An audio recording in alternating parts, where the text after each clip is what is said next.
Hello and welcome to the program. I am Onyi Adekunle. 7 days and still counting. Nigerian youths are still on the streets in many states across the country, protesting against the activities of the now defunct Special Anti-Robbery Squad, SARS. Police authorities have bowed to pressure by scrapping the unit and setting up a new Special Weapons and Tactics SWAT team. But this seems not to go down well with the protesters who have remained on the streets and have in fact changed their demands to #EndSWAT. In a twist of events, some group of unknown weapon-wielding men who appear to be pro-SARS have been attacking the peaceful demonstrators, particularly in Lagos and Abuja. Let's now join our correspondent Folashade Ogunride, who's standing by at the scene of the protest in Alausa, Ikeja. Folashade, can you confirm what the situation is like over there right now?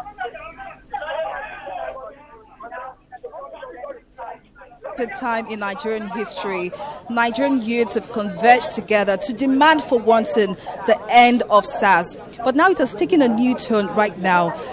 Protesters tell me that they were attacked by hoodlums around between 8 and 9 a.m. this morning. As a matter of fact, I saw some of the protesters with bandages, some on their head, some on their legs, and one also has a bandage on his arm. Now, they say that they were attacked by these hoodlums, some carrying machetes, some with sticks, and basically threatening them. They basically said they had to run for their lives. Now, some of them have also said that they no longer want the end to SARS or SWAT, but they want good governance. Over to you. We've seen videos of hoodlums arriving in buses. The videos are all over the social media, but have you been able to confirm if this is actually true? We've seen some hoodlums disembarking or alighting from BRT buses. Have you been able to confirm to verify these videos?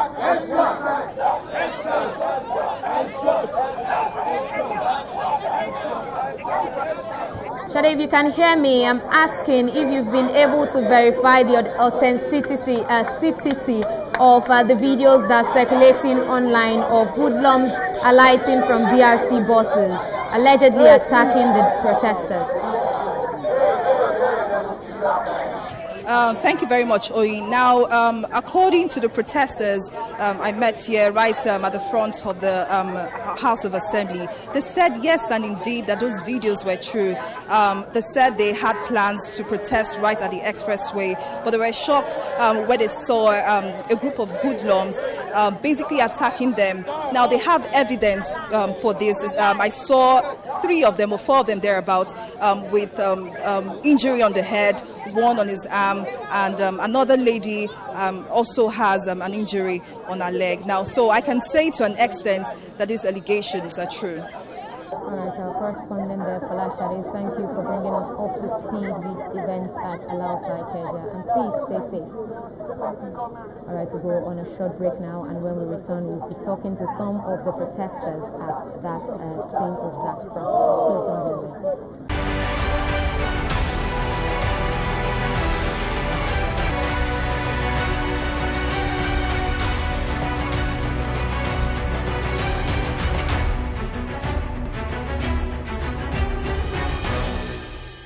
On Digi 360, we don't just ask the questions. What is wrong with amending the Constitution the way the National Assembly members have been doing it? We seek answers. The Constitution is constituent. Our problem is not lack of laws. Our problem is lack of the willpower to implement our laws. Answers that provide clarity. While we negotiate, we should try to make it a point that the girls must be complete.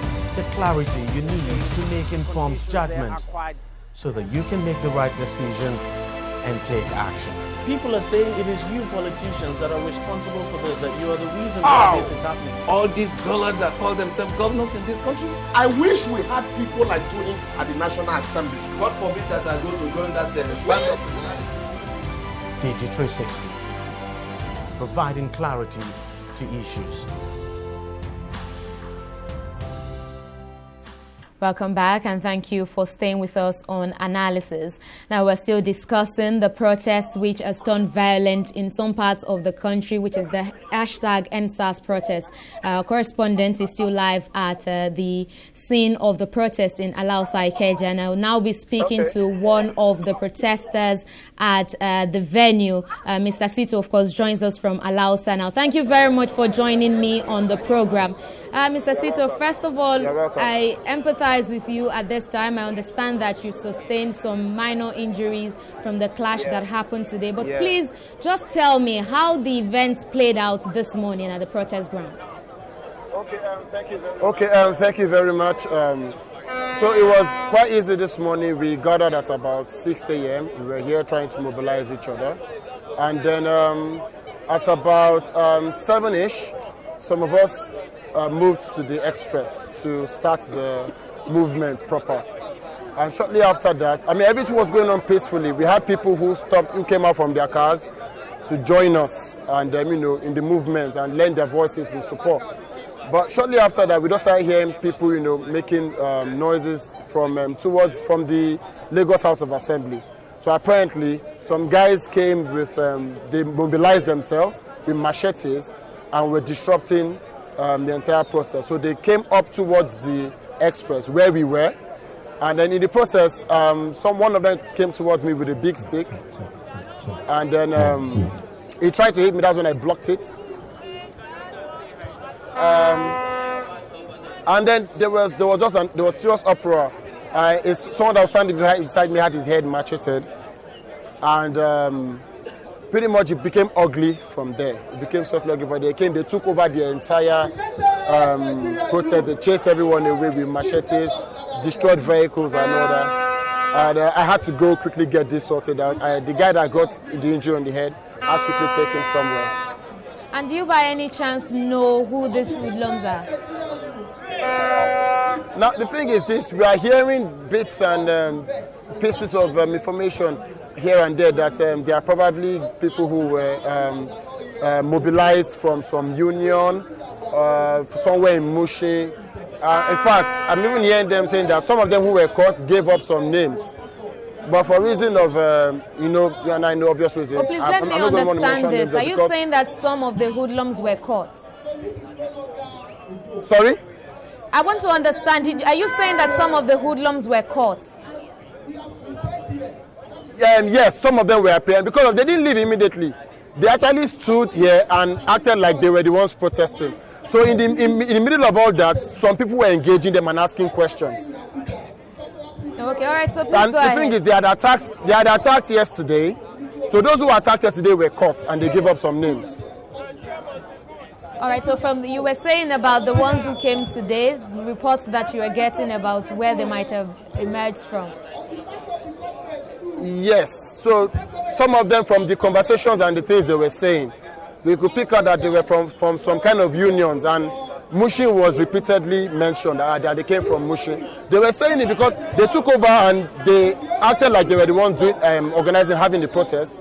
They were drinking, harassing people, collecting phones, smashing phones, still enjoying. A lot of my friends that we came together got injured. I got injured too. And then they were bragging about it at a point because they came in a bus. They came with this small bus, about 10 of them, and a very huge one. So they were properly mobilized. It was a major plan to do this. And have you heard anything from the authorities yet? Hello? Sito, if you can hear me, I'm asking, have you heard anything from the authorities yet? From the authority? Yes, has anybody come out to address you or anything of that sort? No, nobody has come out to address us. In fact, the very sad thing was that the police officers attached to the Lagos House of Assembly, Judge Richard said they didn't do anything to try and ameliorate the situation. There's a police barrack close by. They were just there. Nobody will actually come out to address us. But what we have done now is that we've been able to regroup ourselves. We're trying to remobilize and refire ourselves because we believe what we're doing is for a just cause. We're out here trying to look for what will, or trying to protest or ask for what to make Nigeria a better country as a whole. So it's not like we're fighting for a sector or a part or for a few individuals. It's for the entirety. It's for the entire country. And for some people to machinate against this, it's quite sad, honestly. I mean, so you're undeterred and you remain on the protest ground. But lastly, before I let you go, Sito, what exactly do you think can pacify protesters at this time? What can the government do in response that will get protesters off the streets? I'm sorry, I can't hear that. I'm saying, what exactly do you think the government, what kind of response do you demand from the government now that will take protesters off the streets? Okay, first, because of it is our right to take part in a peaceful protest, we want the government to give us their cooperation, send police people to come and protect the protesters, because the protesters are peaceful. And the police is charged to protect lives and property. And these are the lives that the police have to protect. So we want the Lagos State government to actually send men that will protect this protest and ensure that it goes on smooth. Because we believe these guys have gone to regroup and will attack. And we don't want it to degenerate into violence. Because as far as we have come, it's been peaceful all the way. So the government needs to protect us. They need to send men out there and ensure that this protest is protected, because this is a protest by the Nigerian youth, this is a protest for the Nigerian youth, and this is a protest with the Nigerian youth. And we are going to ensure that we get what we want out of it. Thank you very much, Mr. Sito, for speaking to us on analysis. And please get medical attention very urgently if you must. Thank you. All right, we'll take another short break here, and when we return, we'll continue with the conversation. Please don't go away.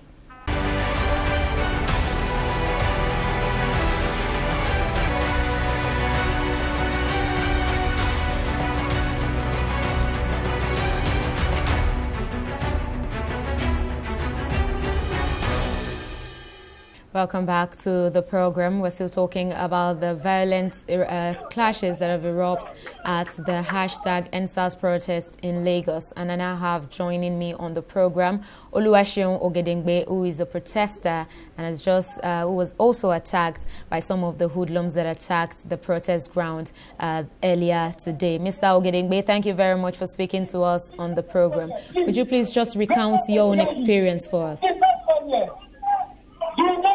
So I can hear you clearly. Please, could you go ahead and recount your own experience with the hoodlums this morning for us? Okay. This morning at around 8 o'clock, we decided to run the protest, take the protest to the express at 7 up by the old gate. So, for the protest, at the hour of 9:30, they've already blocked the whole road because the average traffic flow, which was actually or has been synonymous to the protests that we've been doing for the past 7 days, by blocking the whole road to make the government know that what we are demanding is true and real and genuine. We are not joking. But unfortunately for us, those thugs came yesterday and we repelled them. In fact, I was one of the people that actually caught one of the guys, and then he handed them over to the police. That was yesterday.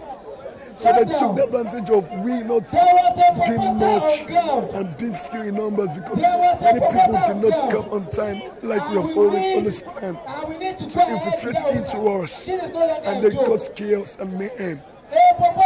And in a bit of that, I was stabbed on the head, and I was beaten severely with cutlass. Thank God I was not cut with the cutlass, but I was battered severely.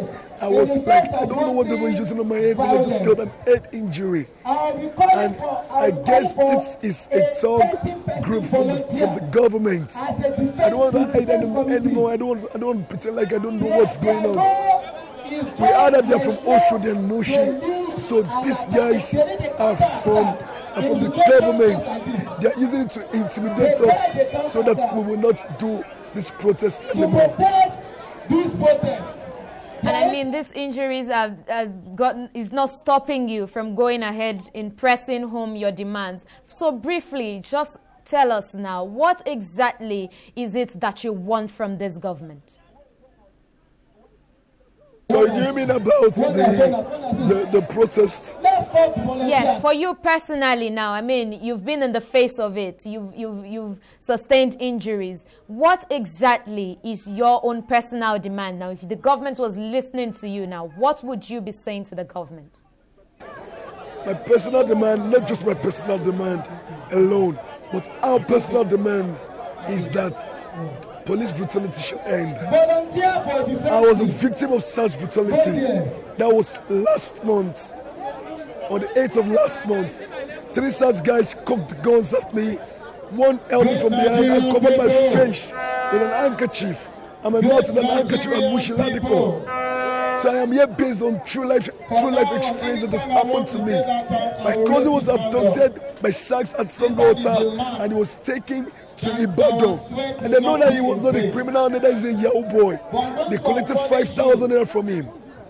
So this is not only just about ending SARS and SWAT and police brutality and everything that have to do with police brutality against the youth.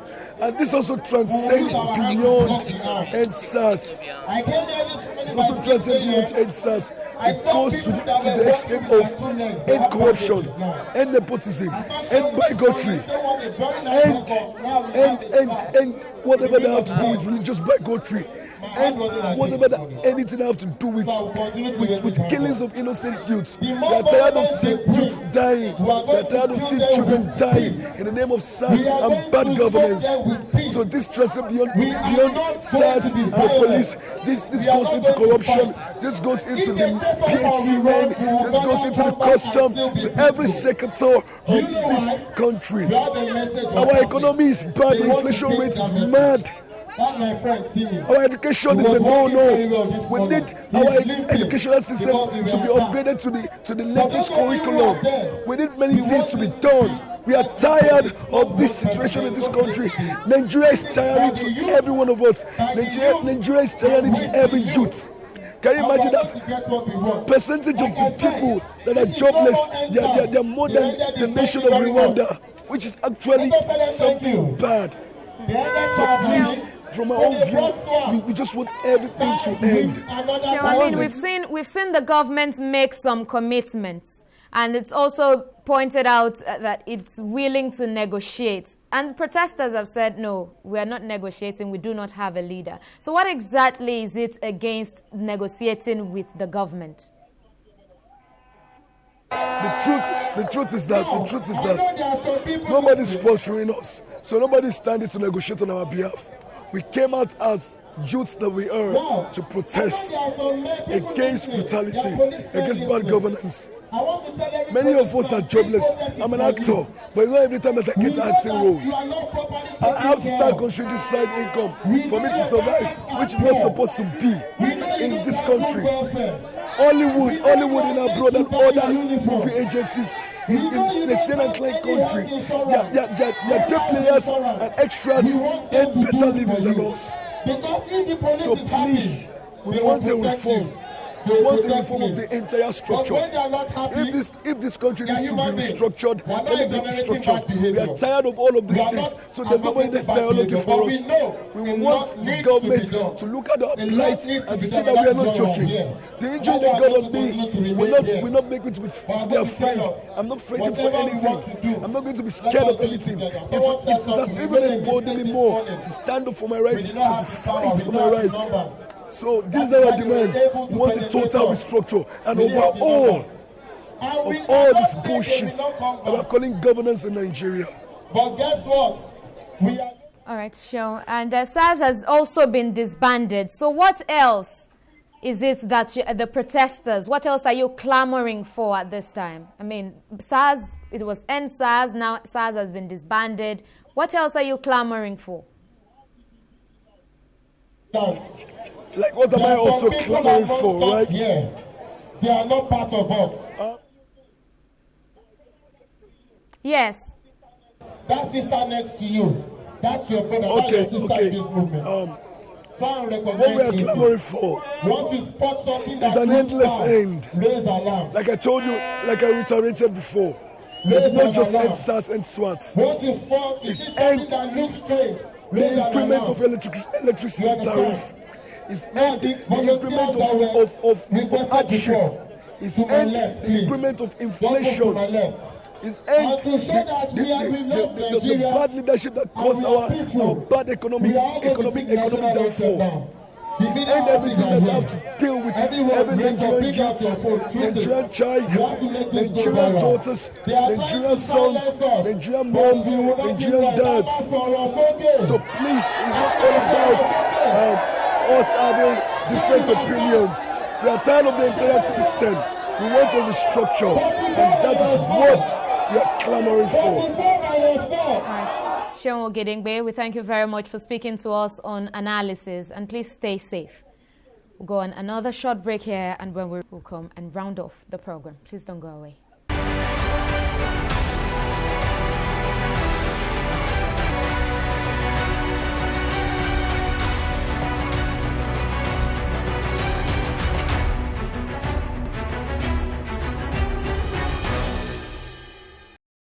Welcome back, and thank you for staying with us on the program. Let's now join our correspondent Folashade Ogunrinde, who is still standing by live from the scene of the protest in Alausa, Ikeja. Folashade, now, do you think that with everything that has been happening now, has this affected the morale of the protesters in any way? Do you think they are backing down? Okay, thank you, Oyi. Now, the morale of the protesters, very high, I must say. They are in very high spirits. The background earlier, they were playing songs by Fela Kuti, and they were chanting #EndSARS. Now, it will interest you to know that a few minutes ago, I think like 20 minutes ago, the son of late Fela Kuti, Femi Kuti, was actually here, and he walked a while with the protesters, and he told them that his ears are on ground. He said he heard of the attack by Hoodlums, but he told them not to worry, that they should just keep the protest peaceful, that is on the ground, and he would support them in their protest for good governance in Nigeria.